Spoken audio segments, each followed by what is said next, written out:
Alléluia. Alléluia. Alléluia. Amen. Yesu nanga. Alléluia. Alléluia. Nanzambe na bomo. Konde nzambe avina ngai. Moboko litango Yesu. Alléluia. Alléluia. Yesu toyemba yo ndenge nini ye. Amen. Toluko na losambo ndenge nini ye. Amen. Osalelanga bolamu kaniso kanelanga yawe na bomo. Amen. Alléluia. Alléluia. Moto moko asengaki yo mwana osimbisa ye mwana na maboko. Amen. Moto moko asambelaki yo mingi mpona mosala opesa. Amen. Pokwa lelo tozongisa matondo na yo Yesu.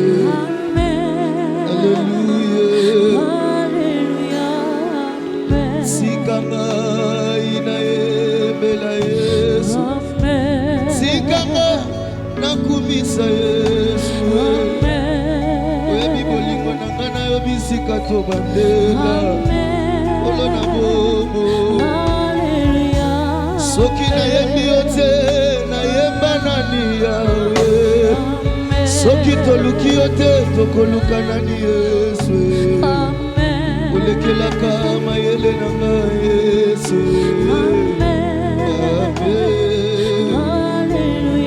Oninga ya ntango nyonso ya kolanda Yesu.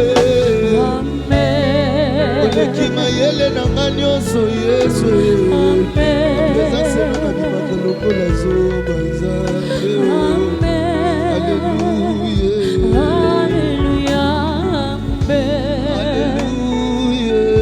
Alléluia. Alléluia.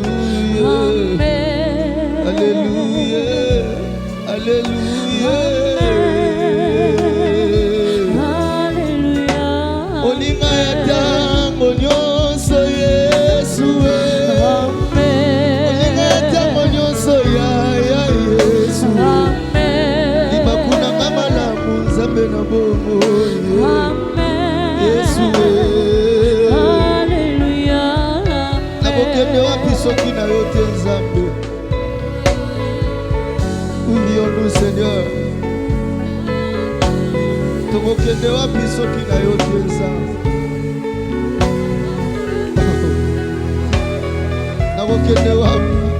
Nous n'avons que toi Jésus. Nous n'avons que toi Jésus. Nous n'avons que toi Père. Toi le Dieu, toi qui es la parole de la vie. Yo malobano me makaboko, yo no sekusaka bato. Yesu, vina nga bimi deja lokola na polisa. Mais yo tolanda bato même na kati ya kundanza. Tolana yo. Alléluia. Yesu. Alléluia.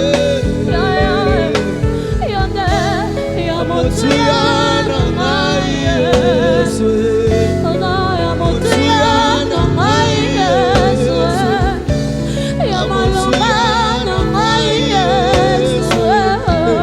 Yesu. Yone ya motiana biso Yesu. Ya motiana ngai Yesu. Ya motiana ngai Yesu. Ya motiana ngai Yesu.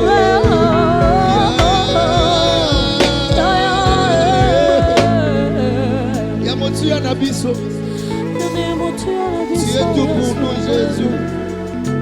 Tu es tout pour nous. La force qui me sauve. La force qui me sauve. Oublions-nous, Jésus. Fautec, toute écriture est inspirée des dieux.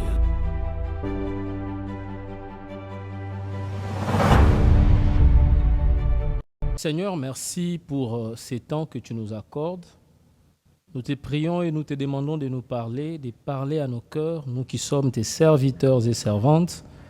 Dans le nom de Jésus, nous avons ainsi prié, nous disons, parle-nous Seigneur Jésus. Shalom, bienvenue dans les Seigneurs. Que Dieu vous bénisse de partout où vous êtes en train de nous suivre. Nous rendons grâce à Dieu pour son amour infini dans nos vies. Il a encore révélé sa grâce sur nous afin qu'aujourd'hui nous prenions part à ces moments de culte dont nous en avons l'habitude avec vous. Et Dieu vous bénisse abondamment. Aujourd'hui, comme tous les autres jours, nous allons aborder un thème, et comme vous l'avez vu déjà dans les visuels, le thème que nous allons développer ce soir, nous l'avons intitulé « Exemple ». C'est cela notre thème que nous allons aborder ce soir. Nous allons lire ensemble 1 Corinthiens. 1 Corinthiens, nous sommes au chapitre 10. Nous allons lire du 1er au 6e verset. 1 Corinthiens, chapitre 10, je vais lire du 1er au 6e verset, la Bible française, Louis II. Il est écrit, « Frères, je ne veux pas que vous ignorez que nos pères ont tous été sous la nuée, qu'ils ont tous passé au travers de la mer. Ils ont tous été baptisés en Moïse dans la nuée et dans la mer. Qu'ils ont tous mangé le même aliment spirituel et qu'ils ont tous bu le même breuvage spirituel, car ils buvaient à un rocher qui le suivait, et ces rochers étaient Christ. » Verset 5. « Mais la plupart d'entre eux ne furent point agréables à Dieu, puisqu'ils périrent dans les déserts. Or, ces choses sont arrivées pour nous servir d'exemple, afin que nous n'ayons pas de mauvais désirs comme ils en ont eu. » Que Dieu vous bénisse abondamment, bien-aimés dans les Seigneurs. J'ai dit ici que le thème que nous allons développer ce soir, nous l'avons intitulé « Exemple ». Avant de définir les mots « exemple », j'aimerais rentrer dans les textes que nous avons lus. Dans 1 Corinthiens, chapitre 10, l'apôtre Paul fait une démarche, au fait, pour arriver là.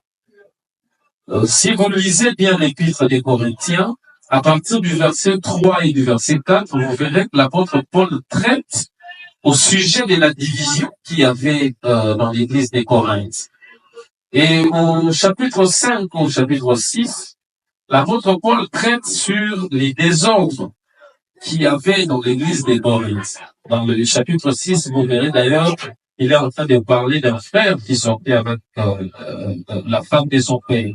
Et dans le chapitre 6, il a fait mention de notre corps qui est le temple du Saint-Esprit. C'est-à-dire, il traitait sur les désordres qu'il y avait dans l'église, il traitait sur la punicité et tout ce qu'il y avait dans l'église. Dans le chapitre 7, l'apôtre Paul traite sur les mariages.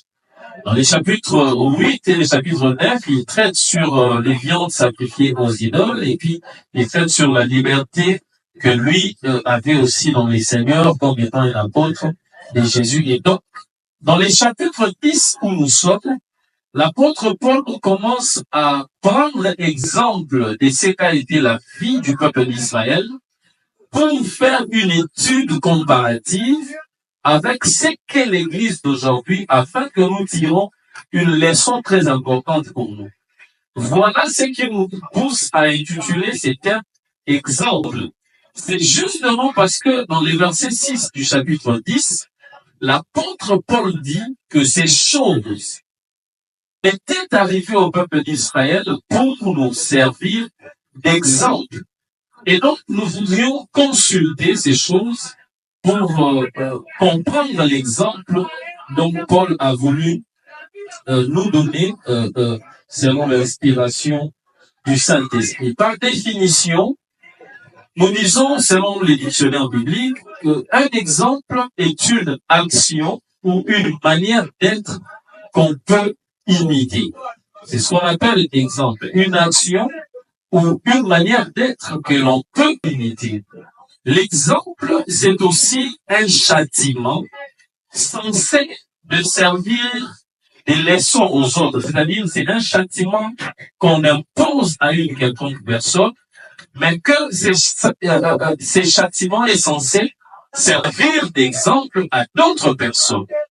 Et donc, partant de la deuxième définition, nous pouvons facilement comprendre que l'erreur d'une personne peut servir d'exemple pour d'autres personnes. Dans cette logique-là, vous pouvez comprendre avec moi que quand nous parlons d'exemple ici, nous faisons référence à une quelconque ou à certaines erreurs que le peuple d'Israël aurait eu à commettre et que ces erreurs-là nous servent d'exemple, d'instruction et d'avertissement aujourd'hui afin que nous ne puissions pas répéter les mêmes erreurs. Nous avons lu avec vous 1 Corinthiens chapitre 10. Si vous réalisez bien ces textes comme nous l'avons lu, vous allez remarquer une chose avec moi. L'apôtre Paul présente le peuple d'Israël. Mais le peuple d'Israël que l'apôtre Paul présente, il nous le présente avec 4 caractéristiques très importantes. L'apôtre Paul dit que Israël avait traversé la mer Rouge. Il dit Israël était sous la nuée. Troisièmement, il dit Israël avait un aliment, une nourriture spirituelle. Et enfin, il dit Israël avait une boisson. Il dit il buvait à un breuvage spirituel. Voici les 4 éléments que l'apôtre Paul épingle pour nous présenter Israël. La traversée de la mer Rouge, la conduite sous la colonne des nuées, l'aliment ou la nourriture spirituelle et enfin la boisson spirituelle, un abreuvage spirituel. Ces 4 éléments, je le vois ici comme 4 éléments que nous pouvons aussi retrouver dans l'Église d'aujourd'hui. Évidemment, l'apôtre Paul parle premièrement de la traversée de la mer Rouge. Vous le savez, la traversée de la mer Rouge pour nous aujourd'hui, c'est le baptême d'eau. Deuxièmement, l'apôtre Paul parle de la nuée. Il dit qu'ils étaient tous sous la nuée. D'ailleurs, il appelle cette nuée, il dit ils étaient tous baptisés en Moïse sous la nuée. Donc, nous comprenons déjà que le fait pourrait être sous la nuée et vu comme un baptême. C'est que si nous voyons la traversée de la mer Rouge comme les baptêmes d'eau, voyons ici le fait qu'ils soient sous la nuée comme les baptêmes du Saint-Esprit. C'est-à-dire, ils étaient conduits sous l'Esprit de Dieu. Pour nous, aujourd'hui, c'est le fait que nous soyons conduits sous le Saint-Esprit. Parce que, vous savez, nous avons reçu le Saint-Esprit, nous avons l'abondance de l'Esprit en nous, et donc c'est l'Esprit du Seigneur qui nous conduit. Et l'apôtre Paul épingle aussi dit, ils avaient une nourriture spirituelle. La nourriture spirituelle pour nous aujourd'hui, c'est la parole de Dieu. La parole de Dieu est une nourriture spirituelle pour nous. Et enfin, il dit, ils avaient une boisson. Il dit, ils buvaient à un rocher spirituel qui le suivait. Si vous comprenez l'essence de ce que Paul dit ici, Paul veut dire qu'à chaque fois qu'Israël était face à un besoin ou face à une soif d'eau très intense, les Seigneurs pourvoyaient à leurs besoins. Quand Paul dit qu'il buvait à un rocher spirituel qui les suivait, Paul est en train de présenter Dieu ici dans sa facette de pourvoyeur pour Israël. C'est que je prends ces 4 éléments pour revenir à l'Église, pour dire que ces 4 éléments, c'est ce que nous retrouvons aujourd'hui dans l'Église. Nous avons le baptême d'eau. Or, quand je parle de baptême d'eau, je suis en réalité en train de parler de la repentance. Parce que les baptêmes d'eau, c'est les baptêmes de la repentance. Les baptêmes de Jean. Jean avait dit, je vous baptise pour vous amener à la repentance. Donc, quand nous voyons la traversée de la mer Rouge, c'est un symbole de la repentance parce que les baptêmes d'eau étant les baptêmes de la repentance, les baptêmes d'eau est un témoignage public qu'un enfant de Dieu rend qu'il a réellement reçu le Seigneur Jésus comme son Seigneur et sauveur personnel. C'est pareil à la traversée de la mer Rouge. Lorsque le peuple traversait la mer Rouge, visiblement, on pouvait voir que c'est le peuple qui avait cru au message de Moïse en Égypte. C'est pourquoi il traversait. Donc, le baptême pour nous, c'est un témoignage public de notre repentance, de notre appartenance à Christ. Et au-delà du baptême, il y a le Saint-Esprit. Nous avons aujourd'hui le Saint-Esprit. Au-delà du Saint-Esprit, il y a l'aliment spirituel. La nourriture spirituelle pour nous aujourd'hui, c'est la parole de Dieu. Et en fin de compte, nous avons un Dieu qui pourvoit à nos besoins comme ces rochers-là qui le suivaient afin qu'ils ne puissent pas mourir de soif.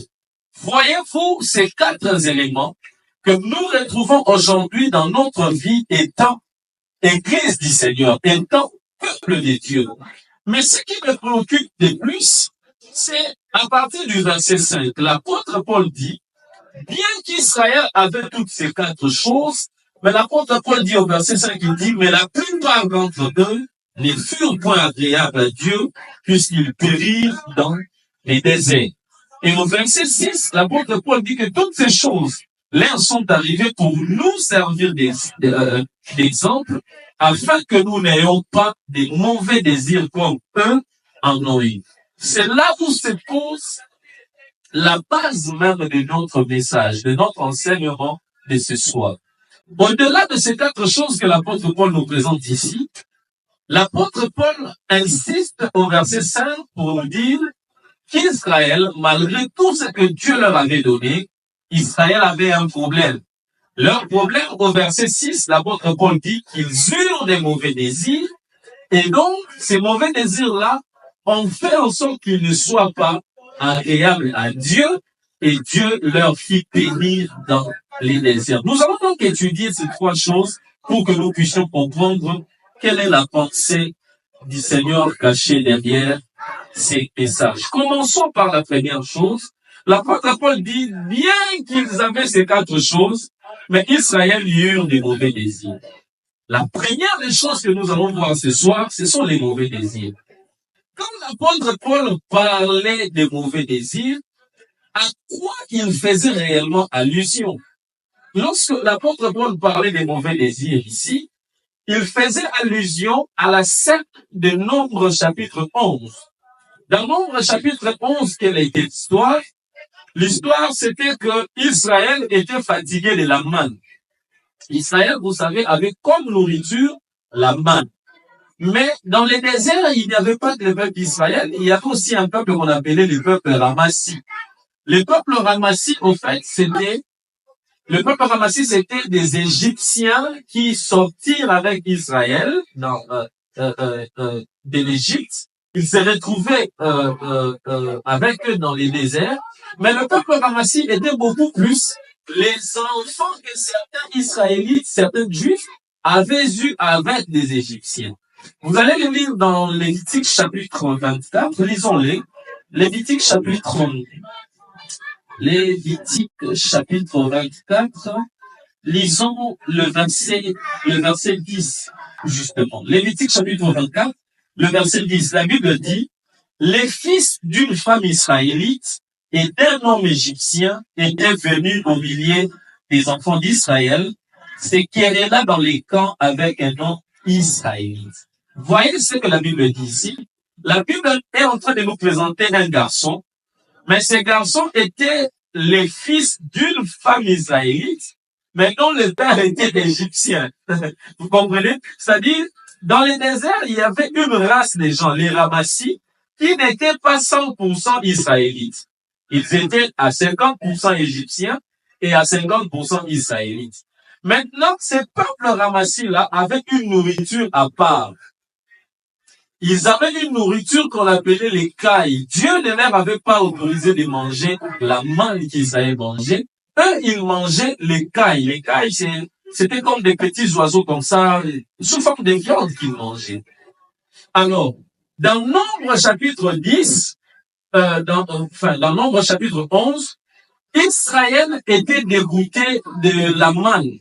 Israël a poussé des cris, lisons-les, puisque ce n'est pas loin de nous. Nombre chapitre 11, à partir du verset 4. La Bible dit, les ramassis des gens qui se trouvaient au milieu d'Israël furent saisis de convoitises. Et même les enfants d'Israël recommencèrent à pleurer et dire, qui nous donnera de la viande à manger? Voyez-vous, Israël commençait à porter de la convoitise face à la nourriture du peuple ramassis. Israël avait sa nourriture propre, les ramassis avaient aussi sa nourriture. Mais Israël commençait à vouloir manger la nourriture des ramassis. Et cette scène de Nombre 11, si vous lisez, puisqu'Israël avait tourmenté Moïse, alors les seigneurs s'étaient décidés de pouvoir leur donner l'écaille. L'écaille, Dieu avait dit à Moïse, tranquillise-toi, je vais donner à ces peuples ce qu'ils ont besoin. Dieu leur donna l'écaille. Et si vous lisez Nombre chapitre 11, profitons de le lire le verset 32, le verset 33, la Bible dit, comme la chair était encore entre leurs dents, sans être mâchée, la colère de l'Éternel s'enflamma contre les peuples, et l'Éternel frappa le peuple d'une très grande plaie. Puisque Israël avait convoité, avait envié la nourriture des ramassis, Dieu leur avait donné cette nourriture. Et lorsqu'ils eurent cette nourriture, une fois qu'ils avaient mangé la nourriture, Dieu s'est enflammé, la colère de l'Éternel s'était enflammée sur eux et Dieu les tua. Alors, quand nous parlons des mauvais désirs, le mauvais désir dont Paul parle ici, c'est le fait que Israël avait convoité la nourriture qui ne leur avait pas été destinée. Or, j'ai dit ici que la nourriture pour nous, c'est la parole de Dieu. C'est qu'il y a un genre de peuple aujourd'hui pour nous qui représente aussi les ramassis. Ces peuples-là, ils n'ont pas la même nourriture que nous. Nous avons lu avec vous dans Lévitique 24:10, on nous a présenté le peuple ramassis comme un peuple avec une nature jumelée, c'est-à-dire ils étaient en partie soit carrément égyptiens, soit ils étaient en partie israélites et en partie égyptiens. Ces peuples-là, je les vis dans la Bible, dans 1 Jean chapitre 2 au verset 19. 1 Jean chapitre 2, le verset 19, la Bible dit ceci. Lisons, nous avons la Bible juste auprès de nous. On n'a pas de souci à pouvoir faire comme si on n'avait pas la parole de Dieu auprès de nous. 1 Jean chapitre 2, le verset 19. La Bible dit, ils sont sortis du milieu de nous, mais ils n'étaient pas de nôtres. Je me limite juste là. L'apôtre Jean dit, ils sont sortis du milieu de nous, mais ils n'étaient pas de nôtres. Il y a aujourd'hui un peuple qui ne fait pas partie du vrai peuple de Dieu. Ces peuples-là, ils ont une nourriture à part, ils ont une doctrine à part, ils ont une parole à part qui n'est pas la même que la nôtre. Aujourd'hui, malheureusement, la scène qui s'était produite avec Israël dans Nombre chapitre 11, c'est la même scène qui s'est refaite avec l'Église d'aujourd'hui. Nous commençons à convoiter une autre parole que celle que le Seigneur Jésus-Christ nous a laissée et léguée au travers de ses apôtres. L'Église d'aujourd'hui commence à vouloir toucher à une autre doctrine, en dehors de la doctrine que Christ nous a laissée, en dehors de la véritable parole de Dieu que nous avons aujourd'hui. Et donc, voyez avec moi, quel a été les résultats et la finalité? Les résultats, c'était que les peuples avaient mangé l'écart et que les peuples étaient morts. Et d'ailleurs, si vous lisez jusqu'à la fin du Nombre chapitre 11, vous verrez que les cimetières où on avait enterré ces peuples, on l'appela du nom des Kibroth-Hattaava. Kibroth-Hattaava qui veut dire les cimetières de la convoitise. C'est-à-dire, le mauvais désir qu'Israël avait, c'est de pouvoir convoiter la nourriture qui ne leur avait pas été destinée. Et moi, je suis en train de réfléchir dans ces choses. Je me dis, le plus grand problème d'Israël n'était pas celui d'avoir convoité la nourriture des ramassis, mais le premier problème était celui de s'allier à un peuple qui n'était pas sien. Si Israël ne s'était pas allié avec des Égyptiens, si Israël n'avait pas fait des enfants avec les Égyptiens, Je ne vois pas pourquoi il serait sorti de l'Égypte, se retrouvant dans le désert avec un autre peuple qu'Israël. Je ne vois pas. C'est que la première erreur d'Israël, ce n'est pas d'abord d'avoir convoité une autre nourriture, mais la première erreur, c'est de pouvoir accepter de s'allier avec un autre peuple et même de se mettre en mariage avec eux. Cette erreur, c'est l'erreur que l'Église commet aujourd'hui. Il y a un peuple qui n'est pas le peuple de Dieu. Et ce peuple-là qui n'est pas le peuple de Dieu, l'erreur que nous, peuple de Dieu, l'erreur que nous, Église de Dieu, nous commettons, c'est de pouvoir s'allier avec eux. Le fait que l'Église aujourd'hui commence à contracter des alliances avec d'autres peuples qui ne sont pas le peuple de Dieu, c'est la première erreur. En fait, c'est l'élément déclencheur du résultat. L'élément déclencheur, c'est que l'Église d'aujourd'hui commet la même erreur que l'Israël d'hier. L'erreur que nous commettons, c'est de pouvoir nous allier avec un peuple qui n'est pas le nôtre. Et quand on s'allie avec un peuple qui n'est pas le nôtre, les résultats ou la finalité serait que nous commencerons à envier et à convoiter la nourriture qui leur a été destinée. Pourtant, ce n'est pas notre nourriture. Et quand je parle de la nourriture ici, je parle de la parole de Dieu, de la doctrine de Jésus-Christ, de la doctrine des apôtres.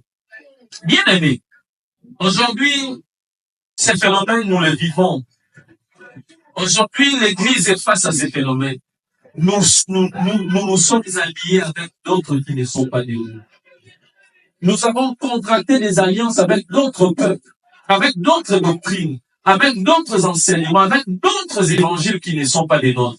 Et la réalité, c'est que nous envions maintenant ce que eux, ils ont, et les combles, c'est que nous commençons à les manger comme Israël avait mangé les cailles.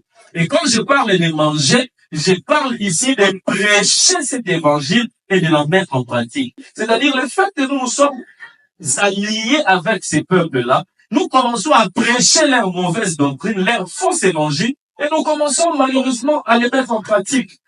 Et le résultat final de tout ça, c'est que la colère de l'Éternel s'enflamme contre nous. Je veux ici remettre sur le droit chemin tous ceux-là qui sont allés ailleurs, tous ceux-là qui ont dégoûté, tous ceux-là qui se sont contractés, qui se sont mis en alliance avec des ramassis. Je vous dis, frères et sœurs, le danger pour vous, c'est de pouvoir vous mettre ensemble avec ces gens-là. Ces gens-là qui ne sont pas de nous, ces gens-là qui ne sont pas enfants de Dieu. Quand vous vous alliez, quand vous vous êtes déjà alliés avec eux, vous êtes face à un grand danger. Face à un grand danger. Il vous amène une fausse doctrine, vous amène une fausse évangile, et le pire et le comble, c'est que vous commencez à prêcher cet évangile et vous commencez à la mettre en pratique. C'est-à-dire, même le peuple de Dieu que vous prêchez met en pratique ces choses. J'aimerais ici prêcher au peuple du Seigneur, faisons attention. Ne nous accrochons pas, ne nous allions pas, ne nous mettons pas en alliance avec d'autres peuples qui n'ont pas la même évangile que nous, qui n'ont pas la même doctrine que nous. La deuxième chose que l'apôtre Paul a épinglée, il a dit, puisque ces peuples avaient manifesté les mauvais désirs, alors ces peuples ne furent pas agréables à Dieu. Lorsque Paul dit que les peuples ne furent pas agréables à Dieu, il ne fait plus référence à la scène de Nombre 11, mais cette fois-là, il fait référence à la scène de Nombre chapitre 14. Dans Nombre chapitre 14, c'était quoi l'histoire? C'est que Moïse avait envoyé 12 espions au Canaan. Moïse a envoyé 12 espions, parmi lesquels il y avait Josué et Caleb. Il leur a dit, allez espionner les peuples, les pays des Canaan où coule le lait et le miel. Allez-y, voyez le pays, voyez les peuples qui y habitent et revenez nous faire un rapport. Et la Bible dit, les 12 espions étant partis, à leur retour, 10 furent un rapport négatif. Il dit au peuple, ces peuples que nous avons trouvés là-bas, ce sont des géants. On ne saura pas posséder la terre. Ces peuples est tellement robuste devant nous et nous nous sommes vus comme des sauterelles devant leurs yeux. Tandis qu'il y avait deux autres, Josué et Caleb, qui réconfortèrent les peuples et qui dirent au peuple, nous avons vu les pays est abordable et nous pourrions avoir possession de ces pays. Mais malheureusement, puisqu'il y avait déjà 10 parmi les 12 qui furent un mauvais rapport, les peuples eurent crainte, les peuples ont commencé à trembler, les peuples ont commencé à avoir peur et à avoir crainte, les peuples se sont dit, ils ont même dit à Moïse, il lui fallut mieux pour nous de mourir en Égypte que de venir mourir ici au désert, parce que ces pays-là dont tu nous parlais, nous ne pourrions pas y aller parce que il y a un peuple géant, un peuple robuste là, sur la terre des Canaan. Et bien que le peuple disait cela, Josué et Caleb ne se fatiguaient pas, ils continuaient de pouvoir dire au peuple que c'est possible que nous puissions avoir possession de ces peuples-là. Cette scène avait fait que le peuple ne soit pas rendu agréable à Dieu. Dieu s'était senti tellement gêné, Dieu a dit à Moïse, mais Moïse, pourquoi ce peuple réclame-t-il de pouvoir mourir dans les déserts? Moi, je ne l'aurais pas appelé de l'Égypte, je ne l'aurais pas fait sortir de l'Égypte pour qu'ils viennent mourir ici dans les déserts. Alors, puisque eux-mêmes ont confessé qu'ils mourront dans les déserts, l'Éternel a dit à Moïse, c'est tout ce peuple mourra dans les déserts, excepté les petits-enfants et évidemment Josué et Caleb. Et donc, quand l'apôtre Paul dit dans 1 Corinthiens 10:6 que le peuple ne fut pas trouvé agréable à Dieu et Dieu leur fit périr dans les déserts, c'est justement au travers de cette histoire qu'il fait référence. Il fait référence ici parce que Dieu avait dit que ces peuples finira tous par mourir dans les déserts. Et vous le savez avec moi, que toute la génération du peuple qui était sorti de l'Égypte, aucun d'entre eux, excepté Josué et Caleb, qui entraient dans la terre promise. Tout le peuple, toutes les grandes personnes qui étaient sorties de l'Égypte moururent dans les déserts. Et donc, il y avait que deux, Josué et Caleb, qui avaient un message positif. Eux entrèrent dans les peuples. Et même les 10 autres espions qui avaient un message négatif moururent dans les déserts. Et cela déplut à Dieu, et le peuple ne fut pas trouvé agréable devant Dieu, et Dieu le fit mourir. Cette seconde scène bien-aimée, c'est quasiment la même chose que nous vivons aujourd'hui avec nous. Quels étaient les premiers problèmes? Les premiers problèmes, ce n'était pas le peuple. Les premiers problèmes, c'était les espions. Les espions avaient ramené un mauvais message au peuple, et ce mauvais message avait refroidi le cœur du peuple. Qui sont ces 12 espions? Ces 12 espions ne sont rien d'autre sinon que les ministres de Dieu. Les Éphésiens 4:11, les 5 ministères. Pourquoi je dis ça? Parce que vous allez remarquer, ces 12 espions avaient déjà visité Canaan avant que tout le peuple ne puisse arriver au Canaan.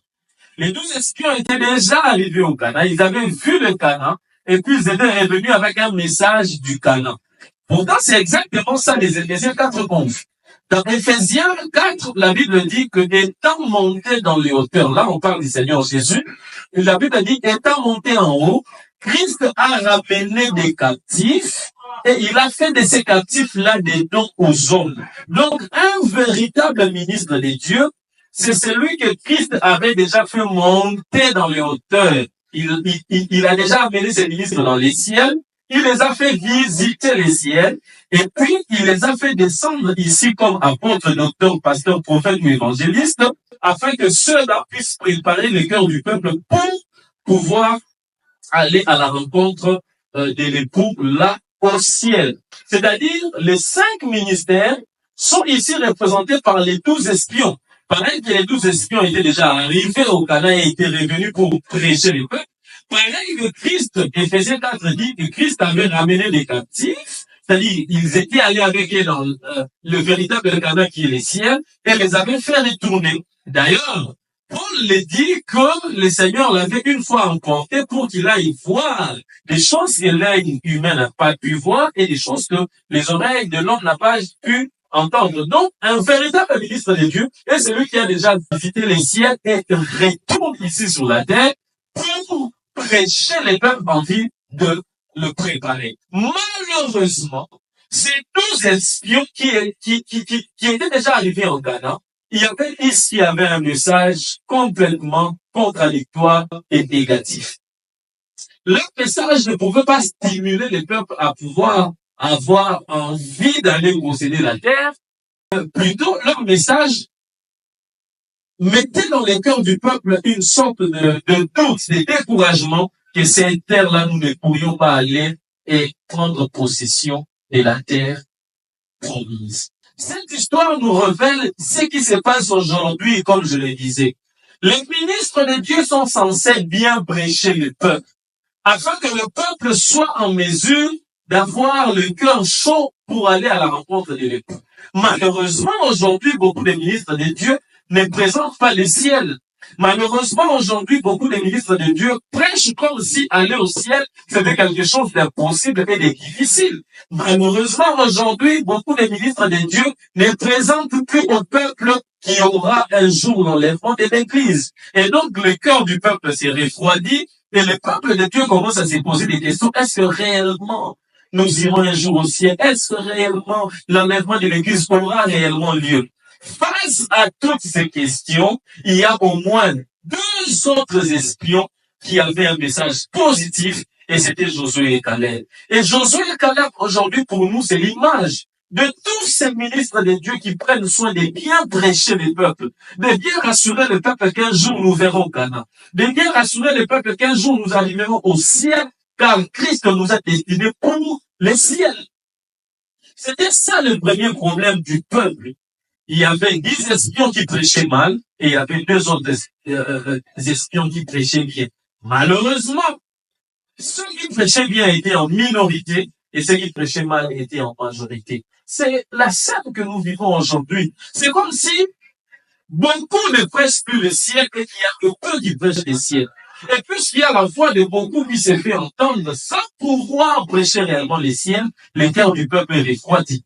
Et puisque le cœur du peuple est refroidi, le résultat c'est que le peuple murmure et le peuple s'est dit, il valait mieux pour nous de mourir en Égypte. Or, pour nous aujourd'hui, l'Égypte c'est le monde.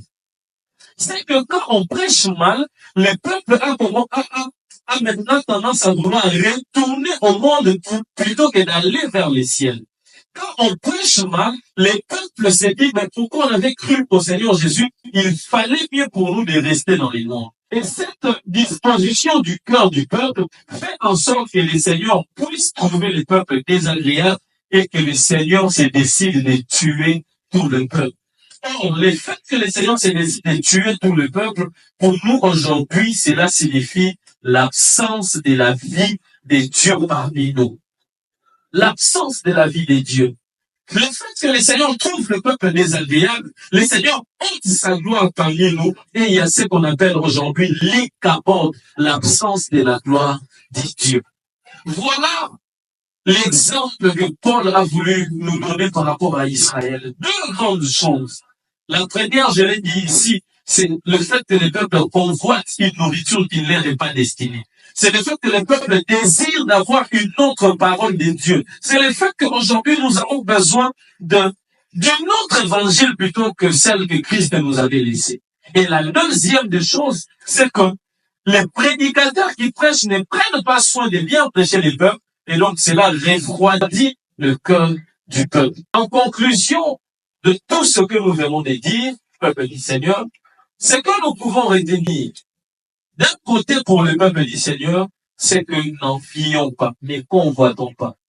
Parce que dès lors que nous convoitons, dans 2 Timothée chapitre 4 au verset 3, l'apôtre Paul a dit que dans les derniers jours, plusieurs se feront leur propre docteur. Ils se feront une foule de docteurs afin que ceux-là puissent leur prêcher des choses qui sont agréables à leurs oreilles et des choses agréables quant à leur désir. C'est que pour le peuple de Dieu, ce que nous devons faire effectivement, c'est de ne pas convoiter une autre doctrine. C'est de ne pas vouloir avoir une autre évangile plutôt que celle que Christ nous a léguée. Et pour les ministres de Dieu, ce que nous devons retenir en termes d'exemple, en termes d'instruction dans toutes ces choses, c'est que nous devons prendre la peine de bien prêcher le peuple du Seigneur, car le message que nous prêchons au peuple n'est pas seulement avantageux pour le peuple, mais c'est là aussi avantageux pour nous. Remarquez, Les 10 qui n'avaient pas bien prêché les peuples n'entrèrent pas dans la terre promise. Plutôt, les 2, Josué et Caleb, qui avaient bien prêché, entrèrent dans la terre promise. C'est effectivement ce que Paul a dit à Timothée dans 1 Timothée chapitre 4 au verset 16. Paul a dit à Timothée dans 1 Timothée 4, 16, il lui a dit, veille sur toi et sur ton enseignement, c'est-à-dire sur ta prédication. Veille à cela, car en faisant ainsi, tu te sauveras toi-même et tu sauveras aussi ceux qui t'écoutent. Remarquez que puisqu'ils avaient un mauvais rapport, puisque les 10 espions avaient fait un mauvais rapport au peuple, eux-mêmes n'étaient pas entrés au Canaan et les peuples non plus n'étaient pas entrés au Canaan. Mais puisque Josué et Caleb avaient bien prêché, ils entrèrent au Canaan. C'est-à-dire, leur message n'a pas seulement sauvé les peuples, mais leur message a aussi sauvé leur propre vie. Quand on prêche bien l'évangile ne sauve pas que ceux qui l'écoutent, mais l'évangile sauve aussi celui qui les prêche. Voilà ce que nous pouvons retenir ce soir en termes d'exemple. Ne convoitons pas une autre doctrine et aussi prêchons bien le peuple du Seigneur pour que nous puissions garder sauve la vie éternelle que nous avons reçue. Que Dieu vous bénisse abondamment. J'aimerais vous inviter ici dans la prière. J'aimerais que nous puissions prier. Et étant d'abord tous enfants de Dieu, j'aimerais que nous puissions prier, que tu sois pasteur ou fidèle. J'aimerais que nous puissions tous prier et dire au Seigneur, Seigneur, aide-nous à ne pas convoiter une autre évangile. Et de l'autre côté, j'aimerais particulièrement que les ministres de Dieu puissent prier et dire au Seigneur, Seigneur, aide-moi à bien présenter ton évangile au peuple, afin que cet évangile sauve d'abord mon âme et qu'elle sauve l'évangile et qu'elle sauve l'âme de tout cela que je serai en train de prêcher. Au nom de Jésus, prions. Alléluia. Fautec, toute écriture est inspirée des dieux.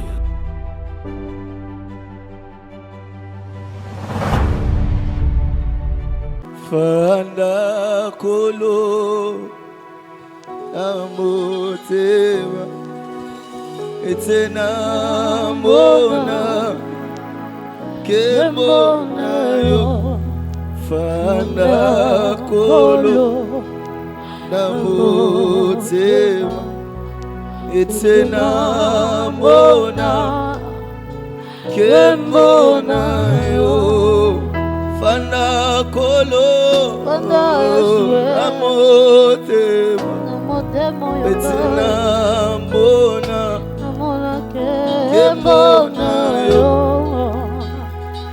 atabapasa ezinginga kolo unzimana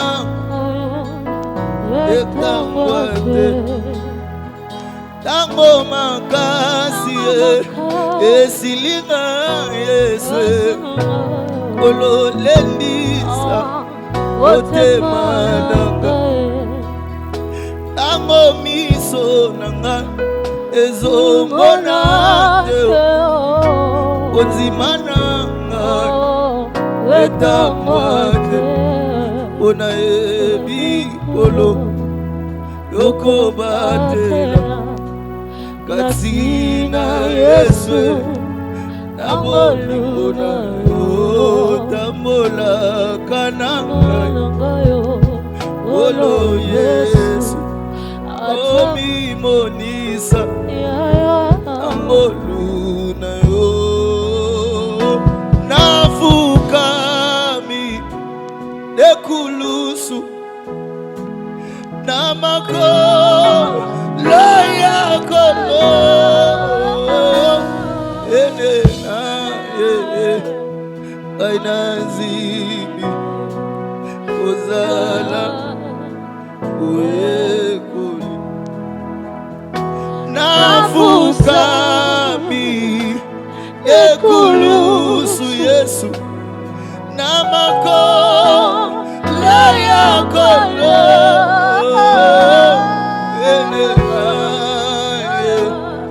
anazimi ozala uyekuli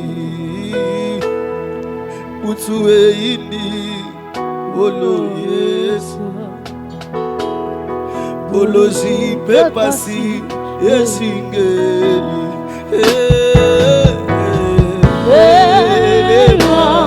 Oh Zinganga ikolo Omanga Yesu Nabalunga yo Kufela kinga Namakila na yo Etolanga Yesu Singanga kolo Singanga ikolo Omanga Yesu Nabalunga yo Kufela Namakila na yo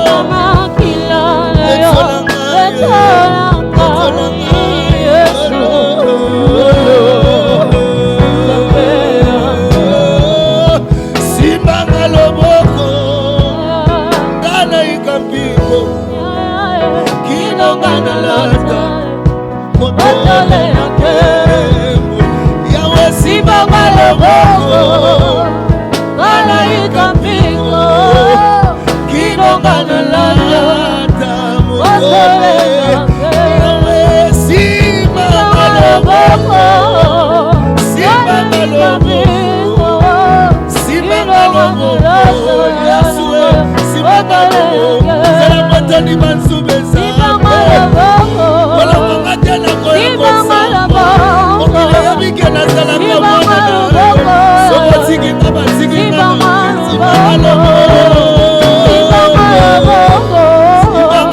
Simbanga loboko Simbanga loboko